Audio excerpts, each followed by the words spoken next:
Hello friends, আপনারা সকলে কেমন আছেন? আশা করি ভালো আছেন।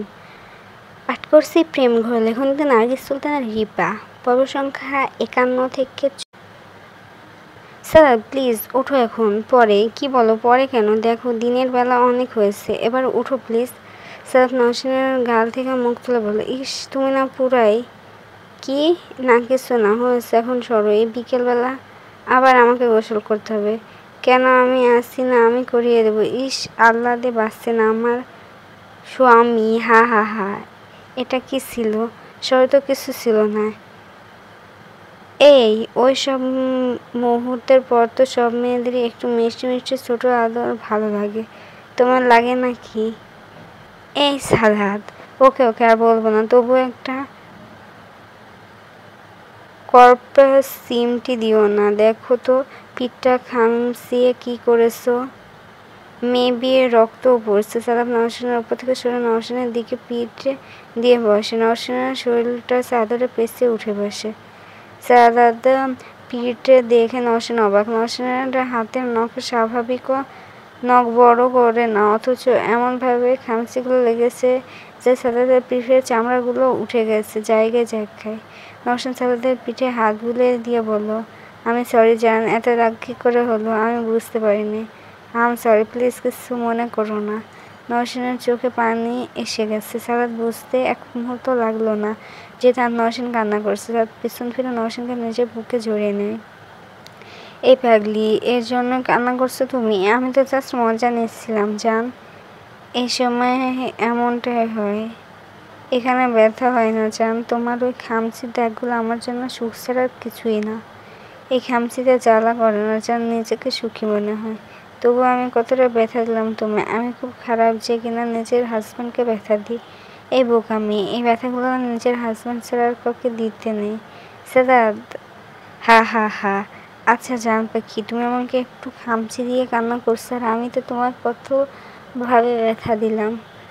তবে তো আমারও খেলা উচিত, তাই না? একদম না, আমার তো ব্যথাগুলো ভালো লাগে। নওশিন লজ্জায় লাল হয়ে মাথা নিচু করে নিয়ে কথাটি বলল, ওরে আমার লাল পরীরে, আর লজ্জা পাস না। ধ্যাত, এই সত্যি বেশি লেগেছে তোমার, তাই না? আরে বকো না। তোমার ড্রেসিং বয়ের এই সামান্য খামচিতে কি এমন হবে? তাছাড়া তুমি তো বলো আমি নাকি সবচেয়ে স্ট্রং। তাহলে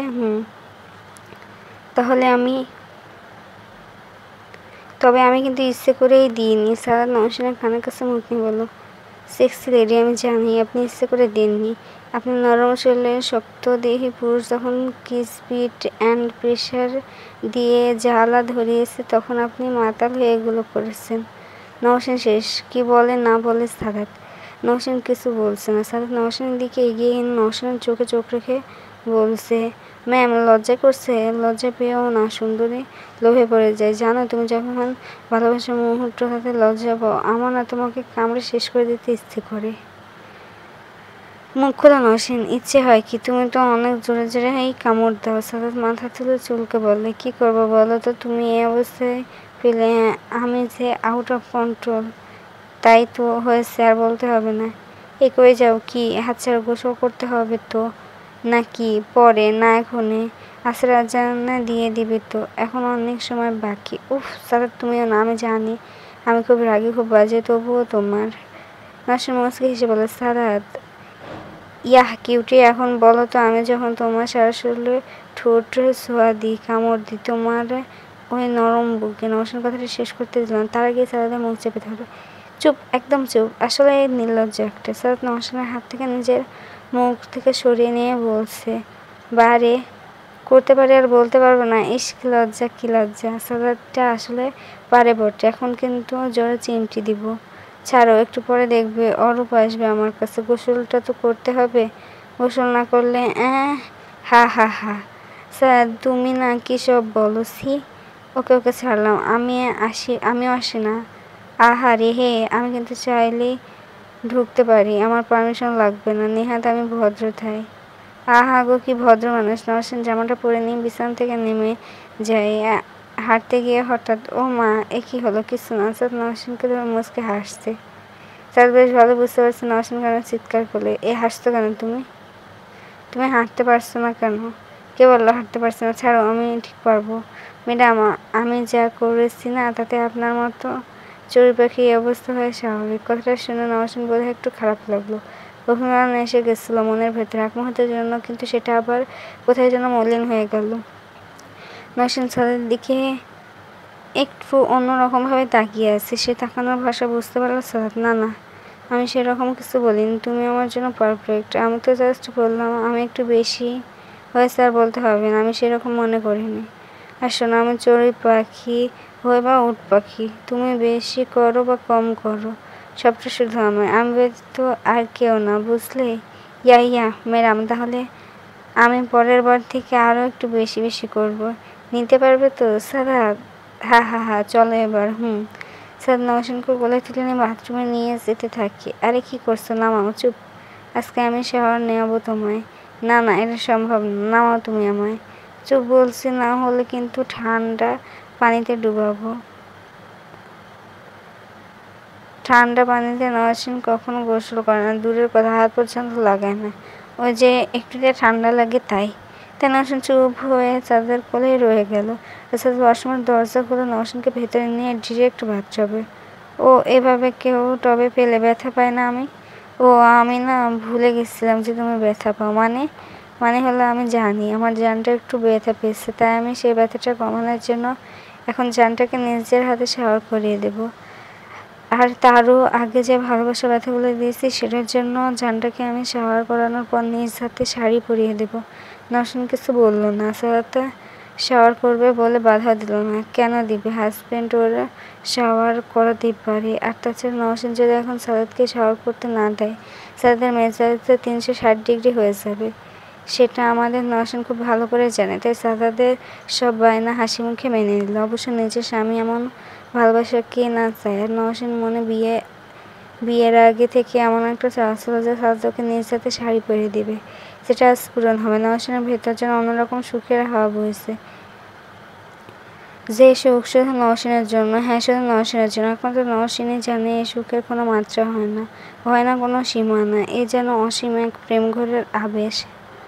ভালোবাসার প্রতিটি ছোঁয়া বুঝি এমন সুখময় হয়। স্যার নওশীনকে নিজ হাতে গোসল করে দিল। অবশ্য অজুটা নওশীন নিজে করেছে, এমনকি কাপড়টাও সারাদি বদলে দিয়েছে। সারা নওশীনকে আবার কোলে করে ওয়াশরুম থেকে রুমে এনে বিছানা বসিয়ে দিল। টাওয়াল দিয়ে নওশীনের লম্বা চুল মুছতে বলল, একদম উড়বে না জায়গা থেকে। আমি শাওয়ার নিয়ে এসে জামাটা আবার চেঞ্জ করে দেবো। নওশীন বুঝতে পারল সারাত কেন বললো কথাটা, তবুও সারাদের মুখ থেকে আবার শুনতে ইচ্ছে করছে, তাই জানতে চাইল কেন? বললাম না শাড়ি পরাবো। ফ্যান চালু করে দিচ্ছি, চুল শুকাতে থাকুক। হিট দেওয়ার দরকার নেই, চুপচাপ বসে। আর এখানে বসতে হবে? হ্যাঁ, এখানে বসতে হবে। আয়নার সামনে বসি না? সারলাম, একটু ক্রিম নিব, বডি লোশন দিব। নওশীনের মুখের দিকে তাকে সাথে একটা ছোট্ট হাসি দিয়ে বলল, আচ্ছা ঠিক আছে, আয়নার সামনে বসো, বাট ক্রিম লোশনের চেয়ে বেশি কিছু নেবেন না। আমি শাড়ি পরে বাকি শেষ কমপ্লিট করে দেবো। আচ্ছা ঠিক আছে, এখন যাও শাওয়ার নিয়ে আসো। শাওয়ার নিয়ে টাওয়াল পেঁচিয়ে বাথরুম থেকে বেরিয়ে আসে। নওশীন যা করার সেসব করে সাদাতের কথা মতো আয়নার সামনে বসে আছে। নিজেকে আয়নায় দেখছিল একটু আগে, আর বিশেষ মুহূর্তগুলো কথা ভেবে নিজে ব্লাশিং হচ্ছিল। সাদ বেরিয়ে এলো। নওশীনের নজর এড়ায় না বরাবর মতো সাদের উন্মুক্ত লোমশ বুকটাতে। আজও নওশীনের চোখ আটকে যায়। সাদা বেডে রাখা টি শার্ট আর ট্রাউজারটা পরে নেয়। নওশীনের জন্য কাবার থেকে অনেকক্ষণ যাবৎ খুঁজে একটা শাড়ি বের করে আনে। এর আগ পর্যন্ত একবারের জন্য সাদ নওশীনের দিকে তাকায়নি। সাদ নওশীনের কাছে এসে নওশীনের হাতে একটা পেটিকোট আর ব্লাউজ দিয়ে বলল, ম্যাডাম এই দুটো আমি পরিয়ে দিই। নওশীন মাথায় বাস। একটু আগে গোসল করালো সাদাত ওকে। সাদ তো সব কিছু জানে। ওর তাহলে বারবার কেন আমার লজ্জা লাগে? কেন? উত্তর জানা নেই নওশীনের। না আমি পরে নিচ্ছি। তুমি লজ্জা পেয়ে বলছো? আমি তো তোমার সবই দেখে নিয়েছি, শুধু একবার না অনেকবার। তবুও তুমি এত লজ্জা পাও কিসের? জানি না আমি। জানো না যখন তো দাও, আবার লজ্জা ভাঙিয়ে আমি পরিয়ে দিব বলে নওশীনের হাত থেকে ব্লাউজটা নিয়ে নিল। নওশীনও কমছে না। স্যার কিছু করার আগে নওশীনের হাত থেকে সেও ব্লাউজটা কেড়ে নিয়ে এক দৌড়ে ওয়াশরুমে। স্যার হেসে দিয়ে বলো, পাগলি একটা। নওশীন ব্লাউজ আর পেটিকোট পরে শরীরে একটা টাওয়াল পেঁচিয়ে বেরিয়ে আসে। সাদাত মিটিমিটি হেসে নওশিনের দিকে তাকিয়ে আছে। নওশিন সাদাতের সামনে এসে ভ্রু কুঁচকে বলছে, হাসছো কেন তুমি? কই না তো, আমার চোখে আছে বুঝলে, যদি আর একবার হাসো তাহলে আমি শাড়ি পরবো না। আচ্ছা আচ্ছা, এই যে একদম চুপ আমি, তবু শাড়ি পরিয়ে দিব। তবে কোনো দুষ্টুমি কিন্তু চলবে না, বলে দিলাম। স্যার নওশিনের উপর থেকে টাওয়াল সরাতে সরাতে বললো, আরে আমি বাচ্চা নাকি যে দুষ্টুমি করবো? ইয়াং হ্যান্ডসাম একটা ছেলে, আমি দুষ্টুমি আমি করতেই পারি না, সেটা আমার চেয়ে ভালো কেউ জানে না। কি বলতে চাও? উফ, রেগে যাও কেন আবার? প্লিজ, এখন কি আমাকে এভাবে দাঁড় করে রাখবে নাকি শাড়িটা পরাবে? দিচ্ছি জান। স্যার নওশিনকে খুব ভালো করে শাড়ি পরিয়ে দিচ্ছে। কুচি গুজার সময় নওশিন নিজে করতে চাইলে সাদাতটা করতে না দিয়ে নিজে গুজে দিল। স্যার ইচ্ছে করে হাতটা একটু বেশি চেপে ধরলো নওশিনের পেটে দেখে। ওহ সাদাত, কি হচ্ছে? কি হচ্ছে মানে? শাড়ি পরাচ্ছি, অমন একটু একটু হয় শাড়ি পরানোর সময়। হ্যাঁ, তুমি পরালে হয়, অন্য কেউ পরালে না। স্যার কুচি কুচি দিয়ে নওশিনের আঁচল ঠিক করতে করতে বলল, ম্যাডাম আমি কিন্তু অন্য কেউ না, স্পেশাল মানুষ আমি, তো স্পেশাল কাজই হবে, আন্ডারস্ট্যান্ড? নওশিনের মুখটা একটু ভেঙে জবাব দিল। ইয়াহ। আঁচল ঠিক করার সময় যেন নওশিনের দুষ্টুমিটা আরও বেড়ে গেল। হাতটা গলায় ঘাড়ে আর গলার নিচে এদিক সেদিক চলে যাচ্ছে বারবার। আচ্ছা, শাড়ি পরানোর সময় এমন করলে কার না একটু খারাপ লাগে? সাদাত, কি হচ্ছে এসব? এতক্ষণ লাগে শাড়ি পরাতে? দাঁড়িয়ে থাকতে থাকতে পা লেগে গেল। এই তো শেষবার। আঁচলটা খুব সুন্দর করে পরে দিল সাদাত চোখটা যে নওশিনের খোলা সদ্য ভেজা ঘাড়ে আটকে গেছে, আর চোখে আয়নায় নওশিনের মুখটা দেখছে মাঝে মাঝে। নওশিন নিচে দেখে তাকে শাড়ি কুচিগুলো আরও একটু ঠিক করছে। স্যার ড্রেসিং টেবিল থেকে পিন নিয়ে আয়নায় নওশিনের মুখের উপর দিক তাকিয়ে আসল পিন আপ করছে। ও মা! নওশিনের চিৎকারে ঘোর কাটে সাদাতের। সাথে সাথে সাদাত নিজের হাতের দিকে তাকিয়ে শকড হয়েছে। সাদাত অমনোযোগী হয়ে পিন লাগাতে গিয়ে পিনটা আসল আর ব্লাউজে না লেগে ব্লাউজ আর নওশিনের ঘাড়ে ঢুকে গেছে। নওশিন কাঁধে হাত চেপে ধরেছে, ভালোভাবে ঢুকেছে পিনটা। চোখ দিয়ে পানি বের হয়ে গেছে মেয়েটার। উফ, জান খেয়াল ছিল না আমার। দেখি ইস, রক্ত এসে গেছে একটু। প্লিজ কাঁদে না। সাদাত কিছু না বলে মুখ ঢুকে দেয় নওশিনের কাঁধে, আর পরমুহূর্তে মুখটা সরিয়ে নেয়। যেহেতু ব্লাড বেরিয়েছে একটু, ব্লাড তো আর মুখে ঢুকাবে না। নওশিন কাঁদল না, তবে ব্যথা পেয়েছিল, তার চোখ দিয়ে একটু পানি বের হয়ে গেছে আর কি। সাদাতে এক মুহূর্তে পিনটা লাগিয়ে দিয়ে নওশিনকে নিচের দিকে ঘুরিয়ে নিল। দুগালে হাত রেখে নওশিনের চোখ ঝাপসা হয়ে আছে। জান প্লিজ, আমি খেয়াল করতে পারিনি, ব্যথা করছে এখনও? নওশিন সাদার মুখে দিকে তাকিয়ে মাথা না করে সাদাত নওশিনকে জড়িয়ে ধরে। নওশিনও সাদাতের বুকে মাথা রাখে, আঁকড়ে ধরলো তাকে। ব্যথা করছে এখনও? একটু লেগেছে, কি ব্যথা করবে? আমি জানি একটু ঢুকেছে নাকি কতটুকু ঢুকেছে। সত্যি বলছি, বেশি লাগেনি। বেশি লাগলে তো কেঁদেই দিতাম। চোখ ঝাপসা ছিল যার। নওশিন সাদাতের বুকে থেকে মাথা তুলে বলল, এই যে দেখো এখন নেই, তখন একটু আর কি, ওই একটু ব্যথা তো ইঞ্জেকশন দিলেও হয়, তুমি শুধু শুধু ঘাবড়ে যাচ্ছ। এই কাজটা অন্য কারো হাজব্যান্ড ওয়াইফের মাঝে হতো, না হলে ওয়াইফ নিশ্চয় আর হাজব্যান্ডকে বলতো। চোখ নেই কানা নাকি? কেঁদে রেধে রাগ করে শেষ করতে। তুমি না? নওশিন না হেসে পারল না। খুব জানো তাই না? সিরিয়াসলি বলছি, এটাই হতো বেশিরভাগের ক্ষেত্রে। আচ্ছা ঠিক আছে, তাহলে তুমি যখন একটা ভুল করে ফেলেছো, এটার জন্য তুমি একটা শাস্তি। নওশিনের মুখ থেকে কথা কেড়ে নিয়ে সাদাত বলল, ওকে আমি শাস্তি? কি শাস্তি বলো? ফুচকা খাওয়াতে হবে আমার? অসম্ভব, পারবো না। গ্যাস্ট্রিক তোমার, কেন বুঝছো না বলো তো? একটু আধটু খেলে কিছু হয় না, প্লিজ প্লিজ স্যার, অনেকদিন খায় না। নো। তাহলে তুমি তো শাস্তি মানলে না, লাভ কি হলো দিয়ে? আচ্ছা, তোমার তো চটপটিও পছন্দ তাই না? নওশিন খুশি হয়ে দেখে কি আনন্দে আটকানো হয়ে নওশিন বলল, তুমি চটপটি খাওয়াবে? ও আমি রাজি, সেটাই খাবো। ওকে তাই হবে, কিন্তু বাসায় বানানোটা খেতে হবে। নওশিন হাসি ফিরেছে হয়ে গেল। বাসায় চটপটি ভালো লাগে না তেমন। কোনো দোকানের চটপটির মজাই আলাদা। সাদাত, নো, আমি যা বলছি তাই হবে। ভাবি করে দিবে, দেখবে বেশ লাগবে, আমি গ্যারান্টি দিচ্ছি। ভাবি করবে? হ্যাঁ, টেস্ট করে দেখো, ভালো লাগবে তোমার। আচ্ছা আমি রাজি। ওয়েট, কোথায় যাচ্ছ? নিচে যাবো। কোথায় আবার? না ম্যাম, আমার সাজানো শেষ হয়নি এখনো। ও, আমিও তো দেখিনি আমার বর কেমন শাড়ি পরালো আমায়। নওশিন আয়নার সামনে এসে নিজেকে দেখছে। ভালো লাগছে বলো? সাদ নওশিন আয়নার সামনে টুলটাতে বসিয়ে দিয়ে বললাম, আমার জান পাখিটা থেকে শুধু ভালো না, সবচেয়ে বেশি ভালো লাগে দেখতে। ইস, বেশি বেশি বলো তুমি। এই বাড়িতে সবাই আমার চেয়ে বেশি সুন্দরী। হ্যাঁ, আমি মানছি আমি সুন্দর, বাট আমার চেয়ে ভাবি, প্রাপ্তি ওরা কত সুন্দর। দেখেছো তোমার রিদি আপু তো জাস্ট অবাক। কি সুন্দর লম্বা, মাঝারি চুল, আর প্রাপ্তির মতোই ফর্সা। আর আমি তো আর কিছু বলতে যাবে তার আগে সাদার দিকে তাকিয়ে রাখে। সাদ রাগী লোক নিয়ে ওর দিকে তাকিয়ে আছে। সাদ সবার কথা শুনলে রিদির কথা শুনতে একদম পছন্দ করেন না। নওশিনকে আরও অনেকবার না করেছিল রিদির নাম মুখে না নিতে। এমনকি স্যার নওশিনকে রিদির সাথে বেশি কথা বলতেও নিষেধ করেছে। নওশিন এই কদিনে বুঝে গেছে স্যার নওশিনের মুখে রিদির নাম শুনতে চায় না। তাই নওশিন স্যারদের রাগ সামলাতে শুরু করে। প্রাপ্তি শুধু সাদা দেখতে, আমার চেয়ে বেশি কিছু না। ভাবি তো আমার মতো ফর্সা, বেশি মোটা হয়ে গেছে তো ভালো লাগে না। আসলে তেমন মোটা না, রাফসা নওশিন এমনি বলল। আর রিদি আপু তো মেকআপ সুন্দর, সারাক্ষণ মেকআপ করে থাকে, বেশি স্টাইল করে, প্রকৃত সৌন্দর্য নেই। কিন্তু আমারটা তো রিয়াল। আর ওর চুলগুলো তো ঘোড়ার লেজের মতো, আমার চুলগুলো লম্বা ঘন, তার উপর আবার কত সিল্কি। আমার গাল দুটো কি গোলমোলা। রিদি আপুরটা তো দেখে মনে হয় ছেলেদের মধ্যে শক্ত গাল। মোটে এরকম মনে হয় না। সাদাতকে রাগ কমানোর জন্য বলল নওশিন, পোশাক কি সিঁড়ি ভাব দেখাতে চাই বেশি, এগুলো সত্যি। আমার সাথে রিদি আপুর তুলনা চলে না। আর মেয়েদের এত লম্বা হলে বরের সাথে মানায় না। আমি সবচেয়ে পারফেক্ট লম্বা মেয়ে। ইভেন রিদি আপু তো আমার কাছে কিছুই না। নওশিন দাম না ছেড়ে একটা না কতগুলো কথা বলে দিল। স্যার নওশিন মুখে কথাগুলো শুনে রাগ না কমিয়ে পারল না। সে বুঝতে পেরেছে নওশিন চায় না স্যার এমন সময় রাগ করুক। তাই স্যার তার রাগটা পুষে না রেখে বলল, মনে থাকে যেন। অবশ্যই থাকবে, আমি দুনিয়ার সবচেয়ে বেশি সুন্দরী নারী। ঠিক তাই। নওশিন মনে মনে খুব ভয় পেয়েছিল। বাপরে বাপ, আজকের মতো বেঁচে গেছি।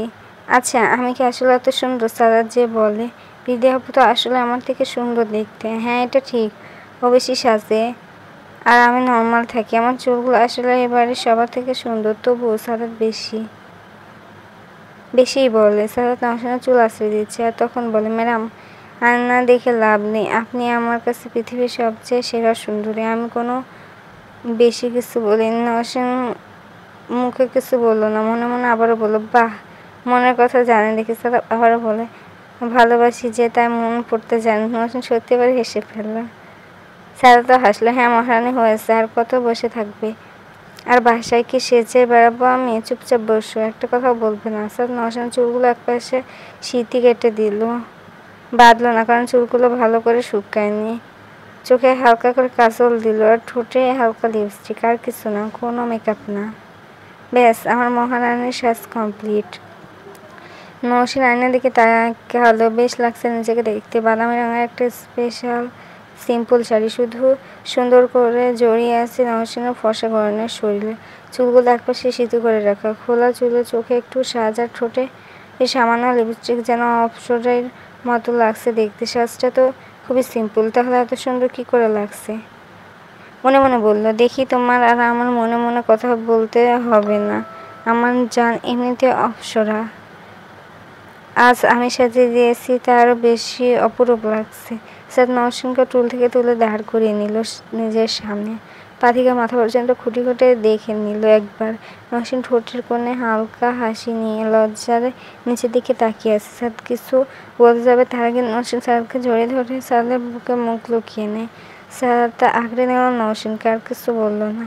সে মুগ্ধ হয়ে গেছে নওশিনের রূপে। অনেকটা সময় পার করে নিল দুজনে।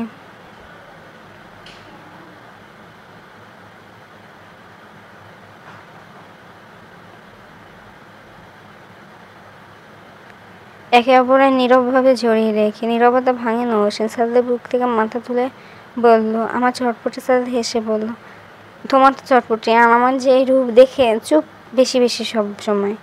হাই, কি আর করা, কন্ট্রোলই করলাম। তবে আমি কিন্তু শুধু আসলে পুষিয়ে নেবো ম্যাডাম।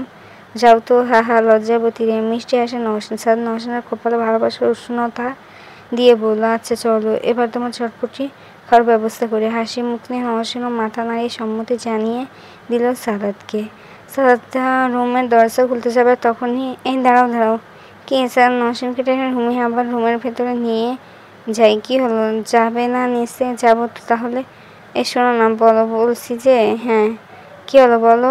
বলছি যে আমি পিক নিব তোমার সাথে। সাদাত অবাকে চরম সপ্তম আসমানে উঠে গেল। নওশীন নাকি নিবে পিক? এত অবাক হয়ে কি দেখছো? আমি কিন্তু বলছিলাম বিয়ের পর আমার সাথে সেলফি নিব তোমার সাথে। এখন তো তুমি আমার বর, তাই আমার ইচ্ছে পূরণ করো। আর কোনো বাধা নেই। সো আমি নতুন ফোনে পিক নিব আজ, প্লিজ প্লিজ। আমার তো খুশিতে নওশীন সাদাতের দেওয়া ফোনটা নিয়ে সাদাতের গা ঘেঁষে দাঁড়িয়ে বেশ কয়েকটা সেলফি তুলে নিল। এক এক করে সব সেলফি দেখলো। তারপর সাদাত দিকে ভ্রু কুঁচকে কিছুক্ষণ তাকিয়ে থেকে বলল, এটা খুলো। মানে আমার আবার কি? আমি খালি গায়ে বেশি লাইক করে তোমায়। আর কি? আবার কিছু না? জানো, তোমার মুখ দেখে বোঝা যাচ্ছে কিছু একটা লুকোচ্ছে। উফ সাদাত, তুমিও না। আই নো আমি কতটা খারাপ। এবার তুমি বলো, এর আগে কি বলতে চেয়েছিল? উফ, বলতে চেয়েছিলাম যে অনেক সাহস নিয়ে কথাটা বলতে গিয়েও কেমন যেন লজ্জা পেয়ে গেল মেয়েটা। সাদাত নওশীনের কানের কাছে ফিসফিসিয়ে বলল, ম্যাডাম প্লিজ জড়তা ছেড়ে তাড়াতাড়ি বলুন। ওকে, তোমাকে বলতে হবে না, আমি বলছি। নওশীন সাদাতের মুখের দিকে তাকিয়ে, আমি যখন শাওয়ার নিয়ে বের হলাম তখন তুমি আমার সদভেজা লোমশ বুকে নজর দিয়েছিলে। আর তুমি একদিন এটাও বলেছিলে যে আমায় এভাবে দেখলে তোমার।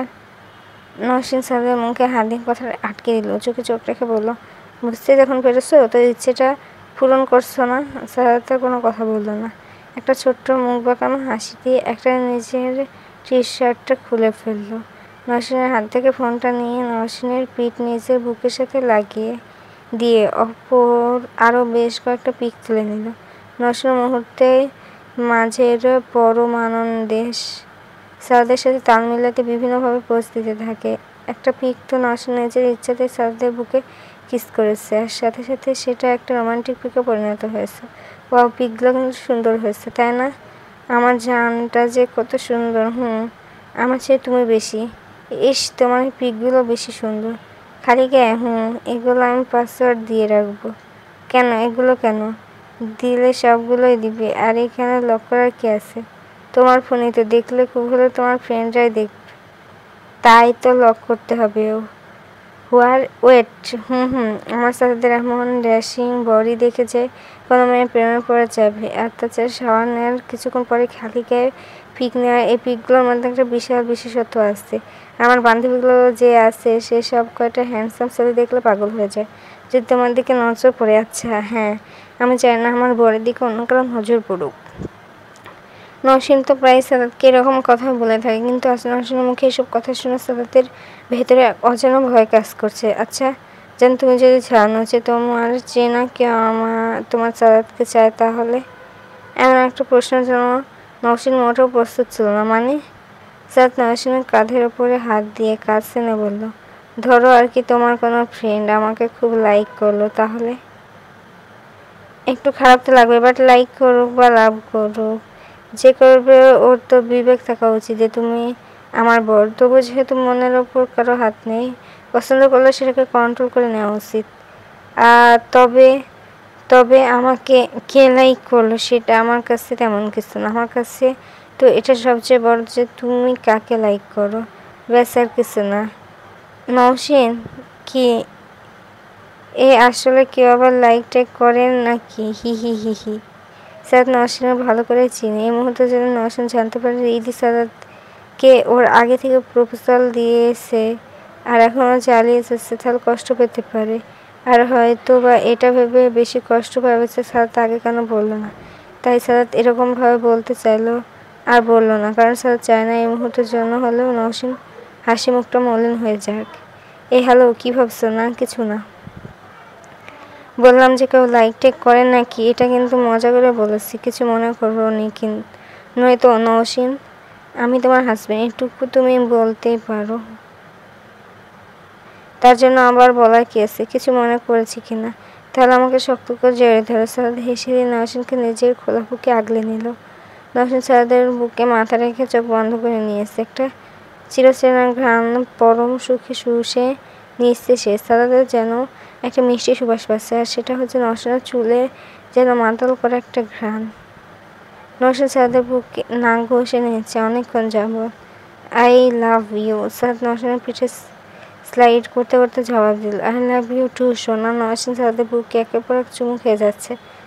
সারাদ কিছু বলছে না, ভালো লাগছে সারাদের, তবে এমন করলে যে সারাদ আরও নিজের কন্ট্রোল করতে পারবে না, করতে সারাদ ডাবল কেস করে বসবে। তাই আগে ভাগে সারাদ নিজেকে কন্ট্রোল করে নিয়ে বলল, লেডি, আমার সাথে এমন করলে আমি কিন্তু পাগল হয়ে যাব। তাহলে সন্ধ্যাবেলা আবার শাওয়ার। নওশিন কোনো একটা অজানা ভাবনায় ডুবে গেছিল। সারাদা আওয়াজ পেয়ে ফিরে আসে। নিজের কাজ আর সারাদের কথা শুনে ভীষণ লজ্জা করছে তার সাথে সাথে সারাদকে ছেড়ে দিয়ে দুপুর পিছিয়ে দাঁড়ালো। নওশিন নিচের দিকে তাকিয়ে আসছে, খুব লজ্জা করছে তার।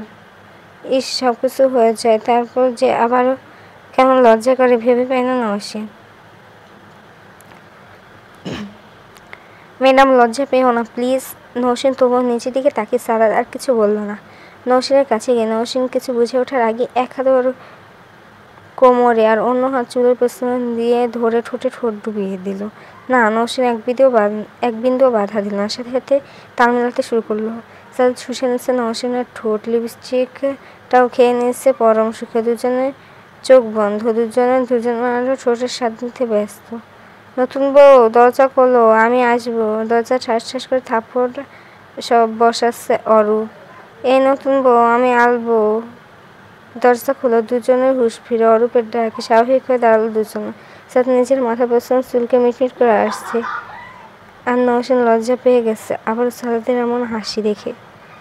তবুও নওশিন ড্রেসিং টেবিলের সামনে গিয়ে আয়নায় দেখে নওশিন ঠিক আছে কিনা। সব ঠিকই আছে। তারপর একটা টিস্যু দিয়ে ঠোঁটের চারপাশটা ভালো করে মুছে নিল। সারাদের দিকে একটা টিস্যু এগিয়ে দিল। সারার ঠোঁটে লিপস্টিক আছে যে তাই। ওর বেশ কয়েকটা ডাক দিয়ে কোনো সাড়া না পেয়ে প্রায় কেঁদে দিল। আমি আসবো। অরূপের কান্নাজড়িত আওয়াজ পেয়ে নওশিন দৌড়ে গিয়ে তাড়াহুড়ো করে দরজা খুলে অরূপকে কোলে তুলে নেয়। আর অরূপও নওশিনের সাথে সাথে জড়িয়ে ধরে বলে, আমি সে কখন থেকে রাখছি। সরি বাবু। ওকে, তুমি জানো আমার কান্না পাচ্ছিল, আর একটু হলে কেঁদেই দিতাম। না আব্বু, তুমি না বড় হয়ে যাচ্ছ, কাঁদলে কেমন দেখায় বলো তো। তাই তো কান্না এসে তারপর আমি কাঁদলাম না। ওরে পাকনা বুড়ো, একটু আদর করো। হা হা করছি বাবু, করছি। নওশিন অরূপের বেশ কয়েকটা চুমু খেলো। তারপর অরূপ নওশিনের গালে এসে কিছুক্ষণ হাত বুলিয়ে গালে দুটো চুমু দিয়ে দিল। দুজনের দিকে তাকিয়ে মিষ্টি করে হাসছে। সাজ অপলক দৃশ্যে তাকিয়ে আছে, যেন মনে হচ্ছে মারছিলে। যে কেউ দেখলে তাই মনে করবে। এই যে আপনার আদর হয়ে থাকলে চলুন নিচে যাই। কেন চাচ্ছু, কেন আবার নিচে যাব? তুমি যাও, আমিও নতুন গল্প করবো। ওই, তোর আবার কিসের গল্প? সারাদিন তো তোর মায়ের সাথে গল্প করিস। কি এত গল্প তোর? তুমি বুঝবা না, বুঝলে আমার অনেক গল্প আছে। হ্যাঁ তাই তো। ও সাদ, কি করছো বলো তোর সাথে? আমাদের বাবুটার অনেক গল্প আছে, তাই না? হুম। জানো নতুন বউ, আজকে না স্কুলে আমি একটা মেয়েকে চিমটি কেটেছি। হাইলে কি কান্না শুরু করছিল। বলে ওর মা মিসকে বলতে চেয়েছিল মনে হয়। আমি বলছি যদি মিসকে বলিস আলো জ্বলে চিমটি দেবো, তাই ভয় পেয়ে আর বলেনি। হি। এমা বাবু, এটা তো ঠিক করনি একদম। তোমার ফ্রেন্ড হয় না, ফ্রেন্ডকে তো মারতে নেই। ও তো পচা, খালি নতুন জামা পরে আসে, কিন্তু পরা পারে না। হি। টুইঙ্কেলটাও একটু পারলে। বাবু, এগুলো বলতে নেই, ও তো ছোট তাই পারে না। এগুলো বলবে না, একটু কড়া ভাবে। আচ্ছা অলোক, তোমার মাকে বলেছি সেটা? না চাচ্ছু, মাকে বলিনি। যা তো পিটুনি দিবে শুনলে। ওকে, তোর বলতে হবে না, আমি বলে দিচ্ছি। না, আমি আর কাউকে চিমটি কাটবো না। আমাকে দেখে ওই মেয়ে লল বলছিল, তাই তো আমি মেলেছি। আর মারবো না, সত্যি বলছি। বলো না আম্মুকে প্লিজ। না, আমি তো বলবো। নতুন বউ, এ সাদাত, তুমি কাউকে কিছু বলবে না। বাপরে, আমাকে শাসন করা হচ্ছে তাই না? হি। ও হাসি থামা, পাজি ছেলে।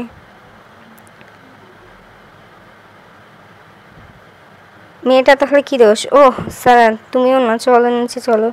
সিঁড়ি দিয়ে নামতে জানো আব্বু, আজকে আমরা চটপটি খাবো। অরূপ তো মহাখুশি। সত্যি? হ্যাঁ সত্যি, তোমার আম্মু করে দিবি। ইয়ে, নামাও আমাকে নামাও, আমি আম্মুকে বলে আসি। অরূপ ধরফরে নওশিনের কোল থেকে নেমে সোজা রান্নাঘরে মায়ের কাছে চলে গেল। কি এত দৌড়াচ্ছিস কেন? আম্মু আজকে চটপটি খাবো। শুধু নতুন নতুন বায়না, তাই না? চাচ্চু খাবে, বানিয়ে দাও। দাও। আরে শাড়ি টানছিস কেন? আরে স্যার, কাজ করছি তো। না, তুমি আগে চলো। কোথায়? বসাল গলে। কাজ করছি না আমি? অরূপ ওর মায়ের শাড়ির আঁচল ধরে আরো জোরে জোরে টানতে লাগলো। চলো চলো চলো। আল্লাহ, তোর জন্য শান্তি পাবো না আমি। দাঁড়া একটু। নাম, এখনই চলো। অরূপ করতে বললাম তোমায় দাঁড়াও। একটু ধমক দিয়ে অরূপ একটু ভয় পেয়ে নরম সুরে বলল, ওকে। রাফসা কি যেন রান্না করছিল, সেটা নামিয়ে রেখে ওভেনে আবার কিছু বসিয়ে দিয়ে অরূপের হাত ধরে বললে, এবার চলো। অরূপ আবারও মন ভোলানো একটা হাসি দিয়ে লাফাতে লাফাতে ওর মায়ের হাত ধরে ড্রয়িং রুমে এসে সারদা নশার মাঝখানে গিয়ে বসে পড়লো। কি হয়েছে তোদের? একেবারে টেনে হিঁচড়ে নিয়ে এলো। ওহ ভাবি, আজকে সন্ধ্যায় একটা চটপটে পার্টি হবে বাসায়। কি? ইয়া আমাদের দাবি। এক কাজ করো, জলদি করে দাও না গো।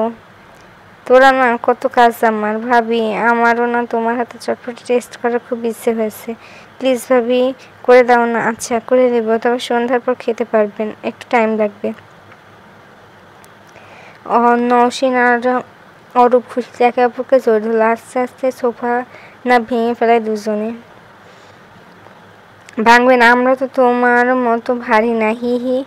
আবার একটা হাসির রোল পড়ে গেল ড্রয়িং রুমে। এই ফাঁকে নওশীন একটা সুন্দর সেলফি তুলে নিল। অরূপ ওর মাকে জোর করে ওদের পাশে বসিয়ে নিল। নওশীন মাঝখানে, তার কোলে অরূপ, এক পাশে সাদাত, অন্য পাশে রাফসা। নওশীন সাদাতের হাতে ফোনটা দিল। সাদাত আবার একটা দারুণ সেলফি নিয়ে নিল। রাফসা রান্নাঘরে চলে গেল। অরূপ ফোনটা নিয়ে সামনে সেলফি তুলতে লাগলো। নওশীন আর সাদাতের পাশাপাশি বসিয়ে দিয়ে ওদের ওপর শুয়ে বসে নানা ভঙ্গিতে পিক তুলছে অরূপ। সাথে সাদাত আর নওশীন তাল মিলিয়ে যাচ্ছে। এখন সময় রিদি অফিস থেকে বাসায় আসে। ড্রয়িং রুমে সাদাত আর নওশীনকে পাশাপাশি দেখে ওর পায়ের রক্ত মাথায় উঠে যায়। তাও আবার সাদাত নওশীনের কাঁধের ওপর হাত দিয়ে ওকে জড়িয়ে ধরেছে। রিদি জাস্ট নিতে পারছে না এই দৃশ্যটা। বিশেষ করে নওশীনের হাসিটা তো একদমই না। সাদাত নওশীনকে কেউকে খেয়াল করেনি রিদি এসেছে, কিন্তু অরূপ ঠিকই দেখছে আর দেখে রিদির কাছে ছুটে যায়। রিদি আবার অরূপকে খুব ভালোবাসে, তাই অরূপ যখন জোর করে একসাথে পিক নেওয়ার জন্য, সে আর বাধা দিতে পারল না। অরূপ রিদিকে নওশীনের পাশে বসে ওর হাতটা নওশীনের কাঁধে দিয়ে বলল, তোমরা তিনজন হাসো, আমি ছবি তুলে দিই। হাসো হাসো, কি আর করার। রিদি ভেতরটা কষ্টে শেষ হয়ে গেল। মিথ্যে একটা হাসতে হলো। সে সুযোগে অরূপ একটা পিক নিয়ে নিল। রিদিকে দেখানোর জন্য ফোন নিয়ে রিদির পাশে বসে বলছে, দেখো আন্টি, নতুন বল তোমার সুন্দর লাগে একসাথে বসলে। তাই? স্যার শুধু রিদির মুখটা দেখছে, মনে মনে মজা নিচ্ছে, কারণ আর কেউ না বুঝুক। স্যার ঠিকই বুঝতে পারছে রিদি কতটা জ্বলছে ভেতরে। তা এই ফোনটা কার রে অরূপ? এটা? হ্যাঁ, এটা তো নতুন বউ, চাচু গিফট করেছে। আবারও যেন জ্বলন্ত আগুনে কেউ তুষে ছিটিয়ে দিল। রিদি আর কিছু না বলে এক নজর নওশীনকে দেখে মুচকে একটা হাসি দিয়ে হনহনিয়ে নিজের রুমে চলে গেল। নওশীন তাকানোটাকে স্বাভাবিকভাবে নিলেও সাদাত মোটেও নিতে পারল না স্বাভাবিকভাবে। আর কারণটা হচ্ছে সেদিনের ছোট্ট চিরকুট। অরূপ, আব্বু, অনেক ছবি হয়েছে আর না। আচ্ছা, এই নাও। এই তো, গুড বয়। এ দেখো কে এসেছে। ওহ, নওশীন মাথায় কাপড় টেনে নিয়ে বলল, আব্বু, অজু করে আসো যাও, হুজুর এসেছে তোমার। আচ্ছা হুজুর, আসসালামু আলাইকুম, বসুন আপনি, আমি অজু করে আসি। হুজুর সালাম জবাব দিয়ে বসলো। ঠিক আছে, যাও। একটা 14-15 বছরের ছেলে, হাফেজ মানুষ, তাদের বাড়ির পাশে মাদ্রাসাটায় পড়ে। এতিমখানা বলা হয় আর কি। আর ছেলেটাও এতিম, তবে আচার ব্যবহার খুবই নম্রভদ্র।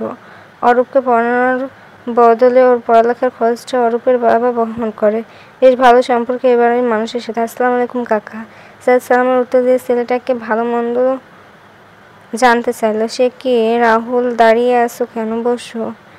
জি কাকি, বসি। এর মাঝে অরূপ অজু করে নিচের কায়দা নিয়ে এসে পড়েছে, তাই সাদাত আর নওশীন উঠে গেল। রাহুল অরূপকে কায়দা পড়ানো শুরু করলো। এই বাড়িতে ইসলাম চর্চাটা বেশ ভালোভাবে হয়, তাই তো 4.5 বছরের একটা ছেলে আরবি পড়ার জন্য জোরাজুরি করতে হয় না।